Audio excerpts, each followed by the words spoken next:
Morning, Boker Tov. I imagine that couple would have slept longer, but that baby was probably awake.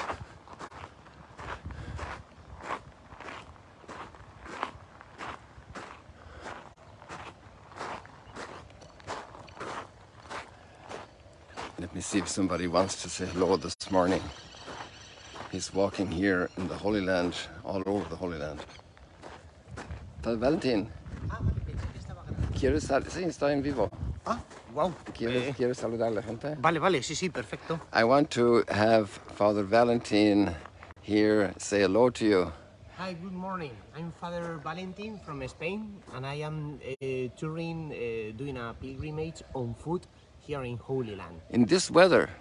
With this weather, yeah, but my holiday is always filled with summer, so. Yes, this is good. This is good. With this, we have quite a heat wave.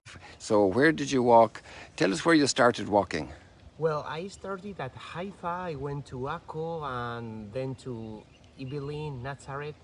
And after I began what it is called here the Jesus Trek, from Nazareth to Tabor to Cana de Galilea, Ilanilla, Magdala, I don't know how many places, Capernaum, Korotzin, Magdala. Maybe the map will help you. Oh, whoa. Here there is a great map. So, oh, beautiful. Yeah, I'm touring around the Sea of Galilee. So where are you going today? How far you want to walk? Yeah, today it's gonna be a short trail because I will go to Tiberias, and in Tiberias I will rest waiting to a bus for tomorrow because here today is Sabbath and the bus doesn't work. Okay. So I will go tomorrow to Tel Aviv and I will begin the Crusaders. Crusaders way. Okay. From Jaffa to the gate of Jaffa in Jerusalem. 5 days to reach Jerusalem from Jaffa, Tel Aviv. Oh, wow. And I will begin tomorrow. Fantastic. So if you see him along the way, people, say hello for me. And Father Valentin is the vice rector of the seminary in Toledo, Spain. And he was telling us beautiful things about the dedication of the young men preparing for the priesthood. And he always, what's always your prayer request? Yeah, for vocations, for the sanctity of the priest. Beautiful. And, yeah, that's my task. Beautiful. And what's the best? What's your core experience from this walking this pilgrimage in the Holy Land? Your first time here, right? It is not my first time, but it is my first time walking. Okay. So my experience is, well, I needed to do something outdoor because I spend most of my time during the year teaching in seminary like a monastery because the seminary works like a monastery more or less. So I needed to be alone, meditating, so I take full advantage of my time walking during the morning, but afternoon I always pray in the tabernacle in every sanctuary I visit. So I spend my evenings like a retreat. So I'm enjoying a lot and it's been a very fruitful experience. Thank you, Father Valentin. We'll see you later. And just check in with me before you leave because I want to give you a few tips about things to visit in Tiberias, okay? Okay, thank you Maybe so much. Maybe you know already, but Yeah. Berenice, and then you have the amphitheater, and you have the hot wells, just the old Tiberias, down where the big graveyard is. So it's, check out Herod's palace and maybe so much, Father. all of this, okay? Okay. God bless you. You too. Safe travels. And pray for us all and pray for all the people on the live stream. People, I want to give you just two practical things. First of all, this video I do live stream on Facebook goes up onto YouTube. And yesterday morning I had to take care of pilgrims, so I was not able to do the editing for a few hours. And so a lot of you missed the YouTube post, which I put up then later. And I didn't actually get to do the Instagram at all. But in the evening, it turned out that our media center wanted to do a little Instagram post on Helena, the mother of Constantine. In the East, she's called Saint Helena, and the archaeologists love her because she was one of the first ones for Christian archaeology. She had discovered the Holy Sepulchre, and or parts of it there. She had came to Jerusalem, and as the mother of the emperor, she was an older woman, and she brought that great interest and importance to the Christian places. And there were 3 churches built then after this, after the identifying the places with certainty in Bethlehem and at the Mount of Olives, where we have its remains at the Our Father Church that's there today, run by French sisters. And then, of course, the Holy Sepulchre. So that Instagram post went up yesterday, and that was also a nice thing. It's still running, so maybe it's something for some people can look in there and check out the Magdala Instagram. It was done in collaboration with the Magdala Instagram and my Instagram. So here we are. I just happen to be here now meeting Father Valentin. Oh, I wanted to go back to the map. And the reason is that the first reading today takes place at Shechem. And Shechem is the biblical name, a place visited by Jacob, Jacob's well. And then Joshua is there today. It's the end of his life. That's being the account at the end of his life, and his leadership role is concluding, climaxing, after the people have come in, and it's his legacy, leading the people to a renewed commitment to their covenant with God. And maybe even some of the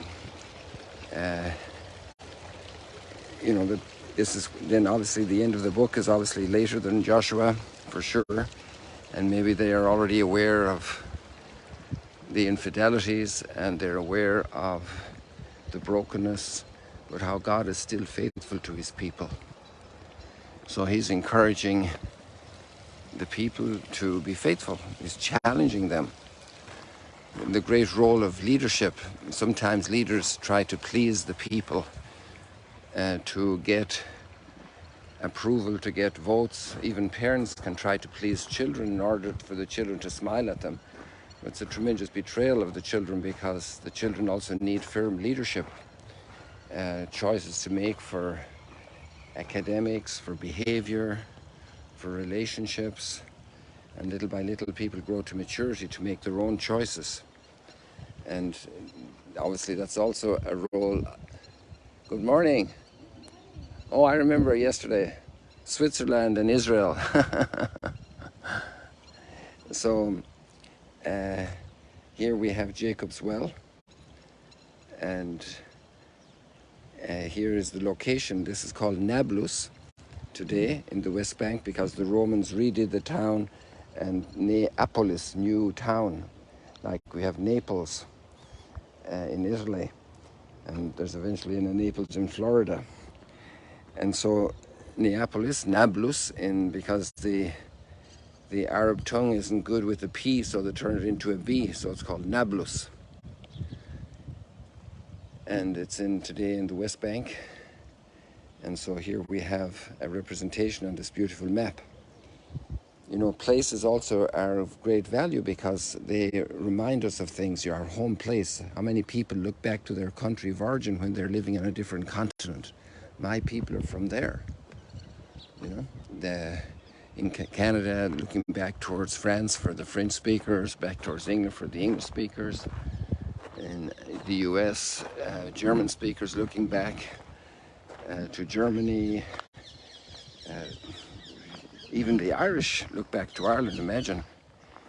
So it's to make connections with our roots, with our origins. And in a way, this is the whole exercise with Joshua, to remember all the things that God has done for them and their commitment now to fidelity.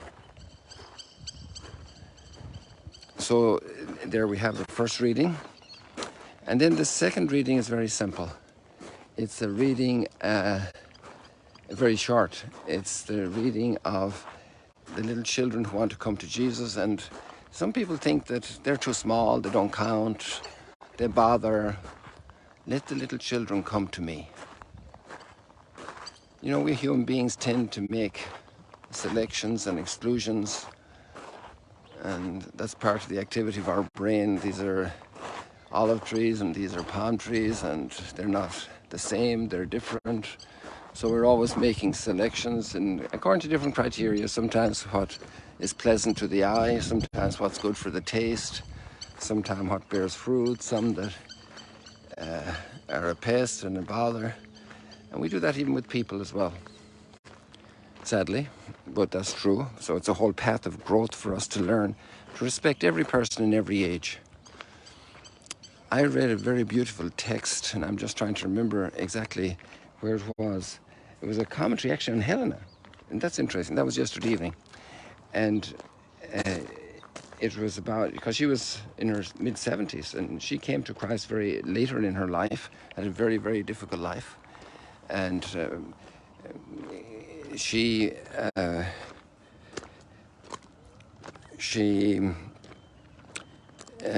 when she came to Jerusalem, she was quite on in years, just a few years before she died. And then she was put away by her husband, not because he didn't love her, but because of political pressure. And he was made emperor, a co-emperor, and so he had to marry the daughter of the other emperor to make the political alliance. And that was pure political pressure. But she rose above all of that. She rose above all of that. And that's the beauty of people able to deal with very hard and harsh circumstances where they are unjustly treated. Sometimes injustice can be resolved, and sometimes you have to bear with it. You can't fix it, a lot of the injustice. This is Father, I have to learn how to say your name, Father. We're live. We're live on live stream. Is that okay? So this is a priest here from New York, and he has, I think, 50 people here or something. How many people? 50, yes. 50 people here from New York, and a lot of them have origins also. A lot of them are Hispanic speaking, right? Yes, yes. That's good. That's good. Can I ask you a personal question, Father? You're a very happy priest. Thank you. And you give this great serenity and a sense of confidence. Why are you happy as a priest? Well, because we have the greatest gift, that is Jesus, and coming to this place is a wonderful experience. And last night, as we meditated on the gospel, especially when you began by the synagogue, reconnecting ourselves to the moment of Jesus when he came to the synagogue, not only here in Magdala, but at any synagogue, and just thinking how people were drawn to the Lord, rushing to see him when they knew he was in town. It was a really, really powerful experience, not only for me. I was really touched, but I know for many of my pilgrims. And it's a transformative experience, and I always believed that. But you had to read the Word of God, sort of, you know, hear the words from Jesus, what happened, what he did, at the sight, not simply to see the sight, but to hear the word of Jesus, to hear the gospel. I think that makes a difference. So, Boker Tov. This is very, very interesting, and that's also really the whole idea. God became flesh and dwelt among us. The Word became flesh and dwelt among us, and that can't happen in the air. That happens in the ground, and it happens at a particular time. So the pilgrimage then is very strong because we're coming to the places, but the archaeology helps us to go into the time as well, into where the people were meeting and living at that time. You know. It's a great blessing. It really was. And last night, that experience. Then we came to the lake, After we finish there, we walk here. Beautiful. We're here up to 11. Wow. So Are they we going to get up today? waiting. Yeah, and look, they Are were those here. your people here? Yes, they were Uh-huh. here at 5:30. Yes, I saw when I went out to swim. I saw there were people. I So didn't know they were yours. they wanted, see the sunrise, and so. But We're sorry about that. Apologize. We didn't put on the right switch this morning. The sun didn't come. yeah, I know.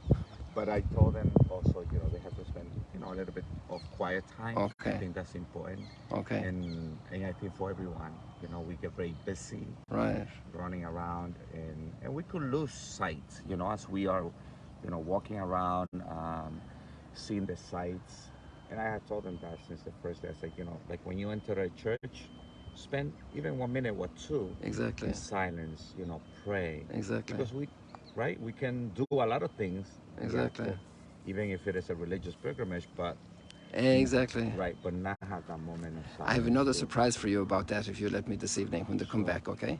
Sure. I want to. Is the church open? Yeah, I'll open it right now. I need to finish up the live stream in 1 minute and I'll be with you there. I'll open it for Okay, you. sure. So, people, I think that's wonderful. We had that was a beautiful message, and God bless you. See you later, alligators. I wait for you. No, yeah. Ah. Ooh, I forgot to turn it off, and I started switching it around.